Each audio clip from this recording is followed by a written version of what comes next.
നിന്റെ ജീവിതത്തിലെ പുതിയൊരു കാലഘട്ടത്തിലേക്ക് നീ ചുവട് വെക്കാൻ തുടങ്ങുകയാണ്.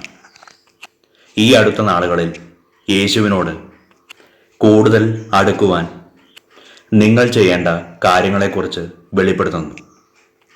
ഒരുപക്ഷെ ഇതിൽ ചില കാര്യങ്ങൾ നിങ്ങൾക്ക് നേരത്തെ അറിയാവുന്നതായിരിക്കാം.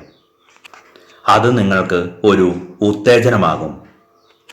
എന്നാൽ മറ്റു ചിലത് ഇതുവരെ നിങ്ങൾ ചിന്തിക്കാത്തതായിരിക്കും. ഈ സത്യങ്ങൾ നിന്റെ ജീവിതത്തിൽ പ്രാവർത്തികമാക്കാൻ നീ തയ്യാറാണോ? എങ്കിൽ നിന്റെ ഹൃദയത്തിൽ നിന്നും നീ ഇപ്പോൾ ഇങ്ങനെ പ്രാർത്ഥിക്കുക: കർത്താവേ, എന്നെ അങ്ങയോട് കൂടുതൽ അടുപ്പിക്കണമേ. അത് വിശ്വാസത്തോടെ ഏറ്റുപറയുക. യേശുവിനോട് കൂടുതൽ അടുക്കുവാൻ നിങ്ങൾ ചെയ്യേണ്ട കാര്യങ്ങൾ ഇവയാണ്. 1. ദിവസേനയുള്ള തിരുവചന വായന. നിത്യവും നിങ്ങൾ ബൈബിൾ വായിക്കുന്നുണ്ട് എന്ന് നിങ്ങൾ ഉറപ്പുവരുത്തണം. തിരുവചനം വെറുമൊരു പുസ്തകമല്ല, അത് ദൈവത്തിൻ്റെ ആത്മാവിനാൽ ശ്വസിക്കപ്പെട്ടതാണ്. മനുഷ്യനെ പ്രേരിപ്പിച്ച് പരിശുദ്ധാത്മാവിനാൽ എഴുതിച്ചതാണ് അതിലെ ഓരോ വരിയും. നിങ്ങൾ വചനം വായിക്കുമ്പോൾ ഇതുവഴി യേശുവിൻ്റെ പരിശുദ്ധാത്മാവിനോട് നീ കൂടുതൽ അടുക്കുന്നു. നിന്റെ ജീവിതത്തിൽ നീ തിരുത്തേണ്ടത് എന്താണെന്ന് ബൈബിൾ നിനക്ക് കാട്ടിത്തരുന്നു. ലൗകികമായ വിനോദങ്ങൾക്കും ശ്രദ്ധ ശൈഥല്യങ്ങൾക്കും നിന്റെ ശരീരം ഒരുപക്ഷെ ആഗ്രഹിച്ചേക്കാം. എന്നാൽ അത്തരം ജഡിക മോഹങ്ങൾക്ക് ഇല്ല എന്ന് തന്നെ നീ പറയുക. വചനം വെറുതെ ഒന്ന് കണ്ണോടിച്ചു പോകുന്നതല്ല, മറിച്ച് അതിൻ്റെ ആഴങ്ങളിലേക്ക് ഇറങ്ങിച്ചെന്ന് ആ വരികളിലൂടെ പരിശുദ്ധാത്മാവ് എന്താണ് നിന്നോട് ആശയവിനിമയം നടത്തുന്നത് എന്ന് മനസ്സിലാക്കുക. നീ എവിടെ തുടങ്ങണം എന്ന് അറിയില്ലെങ്കിൽ യോഹന്നാൻ എഴുതിയ സുവിശേഷം അല്ലെങ്കിൽ യാക്കോബ് എഴുതിയ ലേഖനമോ വായിച്ചു തുടങ്ങുക. 2. ചിട്ടയായ പ്രാർത്ഥനാക്രമം.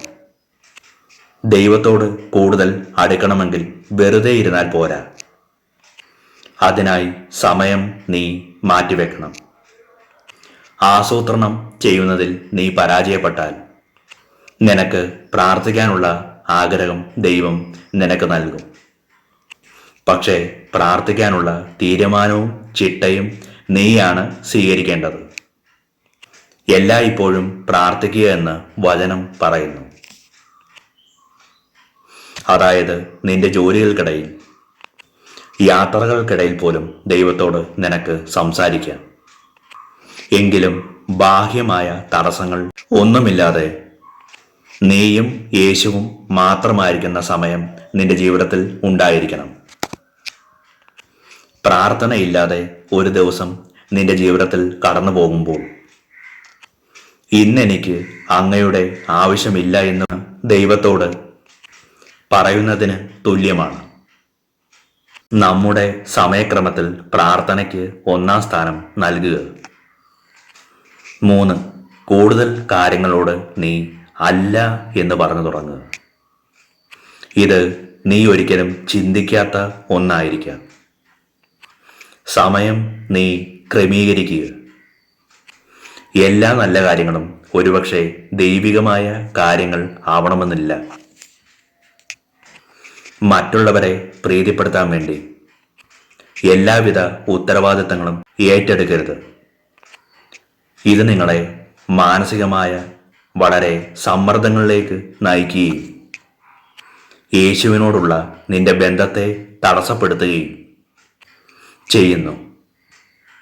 നിന്റെ ജീവിത ലക്ഷ്യത്തിനോട് തടസ്സമാകുന്ന എല്ലാവിധ ബന്ധങ്ങളോടും പ്രവൃത്തികളോടും ഇല്ല എന്ന് തന്നെ പറയുക.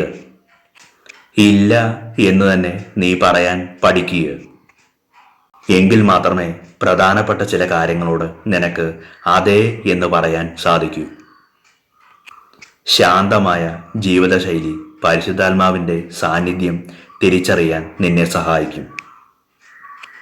4. പരിശുദ്ധാത്മാവിനെ കുറിച്ച് എപ്പോഴും നീ ചിന്തിക്കുക.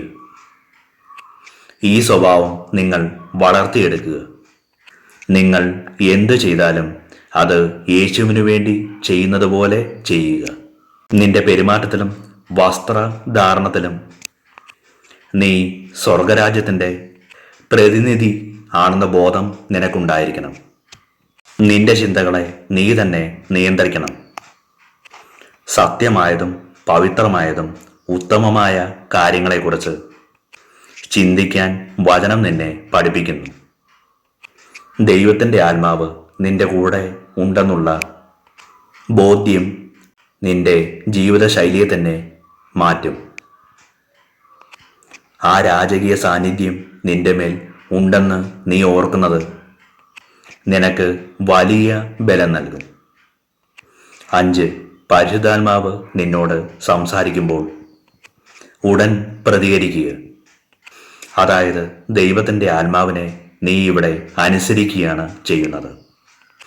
ഇതിനെ ക്ഷണനേരത്തേക്കുള്ള അനുസരണം എന്ന് വിളിക്കാം. യേശു നിന്നോട് സംസാരിക്കുമ്പോൾ ദിശ മാറാൻ പറഞ്ഞാൽ അപ്പോൾ തന്നെ നീ മാറണം. ദൈവത്തിൻ്റെ ആത്മാവിനോടുള്ള സംവേദന ക്ഷമത അളക്കുന്നത് നീ എത്രത്തോളം ശാന്തമായി കേൾക്കുന്നു എന്നതിലല്ല, മറിച്ച് കേൾക്കുന്ന ശബ്ദത്തോട് എത്രയും വേഗത്തിൽ നീ പ്രതികരിക്കുന്നു എന്നതിലാണ്.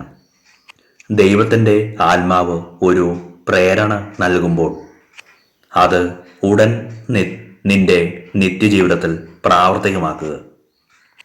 ഇത് നിന്റെ യേശുവുമായുള്ള നിന്റെ ചെങ്ങാത്തത്തെ കൂടുതൽ ദൃഢമാക്കും. 6. പരിശുദ്ധാത്മാവ് നിന്നിലൂടെ മറ്റുള്ളവരെ സഹായിക്കാൻ അനുവദിക്കുക. നിനക്ക് ലഭിച്ച ആത്മീയ വരങ്ങളും ശക്തിയും നീ മറ്റുള്ളവർക്കായി ഉപയോഗിക്കുക. പരിശുദ്ധാത്മാവിൻ്റെ അഭിഷേകം നിന്റെ ഉള്ളിലുള്ളത് നിന്റെ വിശുദ്ധീകരണത്തിന് വേണ്ടിയാണ്.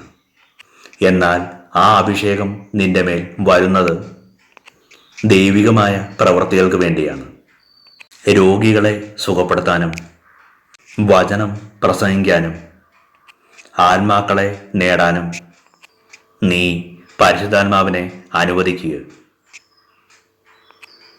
ദൈവിക ശക്തി നിന്നിലൂടെ ഒഴുകുമ്പോൾ പരിശുദ്ധാത്മാവിൻ്റെ പ്രകൃതത്തിൻ്റെ പുതിയൊരു തലം നീ അനുഭവിക്കും. നിനക്ക് ലഭിച്ച വരങ്ങളെ നീ ജ്വലിപ്പിക്കുക. നീ ഒരു സാക്ഷിയായി മാറുമ്പോൾ ദൈവത്തിൻ്റെ ആത്മാവിൻ്റെ വലിയൊരു സാന്നിധ്യം നീ അറിയും. 7. യേശു നിന്റെ കൂടെ ഉണ്ടെന്ന് നീ പൂർണ്ണമായും വിശ്വസിക്കുക. പലരും സ്വന്തം പ്രവർത്തികളിലൂടെ രക്ഷ നേടാൻ ശ്രമിക്കുമ്പോൾ ദൈവം തന്നെ ഉപേക്ഷിച്ചു എന്ന് ഭയപ്പെടുകയും ചെയ്യുന്നു. ദൈവം നിന്നോട് പറയുന്നു, നിനക്ക് തെറ്റുപറ്റിയാലും പരിശുദ്ധാത്മാവ് നിന്നെ വിട്ടുപോകില്ല. ഒരുപക്ഷെ അവൻ നിന്റെ ഉള്ളിൽ ദുഃഖിച്ചേക്കാം, പക്ഷേ നിന്നെ ഉപേക്ഷിക്കില്ല. നീ യേശുവിൻ്റെ മകനും മകളുമാണ്. നിന്റെ വികാരങ്ങൾ എന്തു പറഞ്ഞാലും സാഹചര്യം എങ്ങനെയുള്ളതായാലും യേശു നിന്റെ കൂടെ ഉണ്ടെന്ന് നീ ഉറപ്പിച്ചു പറയുക. നിന്നെ വിശുദ്ധിയോടെ യേശുവിന് കാണാൻ സാധിക്കും. ലോകം നിന്നെ തള്ളിക്കളഞ്ഞാലും ദൈവത്തിൻ്റെ ആത്മാവ് നിന്നെ ചേർത്ത് പിടിക്കും. ആ സ്നേഹത്തിൽ നീ വിശ്വസിക്കുക. ഈ 7 കാര്യങ്ങൾ നിന്റെ ജീവിതത്തിൽ നടപ്പിലാക്കാൻ ദൈവത്തിൻ്റെ ആത്മാവ് നിന്നെ സഹായിക്കട്ടെ. ഇപ്പോൾ യേശു നിന്റെ ശരീരത്തിനും മനസ്സിനും രോഗശാന്തി പ്രഖ്യാപിക്കുന്നു. അടിമത്തങ്ങൾ തകരട്ടെ. പുതിയൊരു ഉന്മേഷം നിന്റെ മേൽ വരട്ടെ.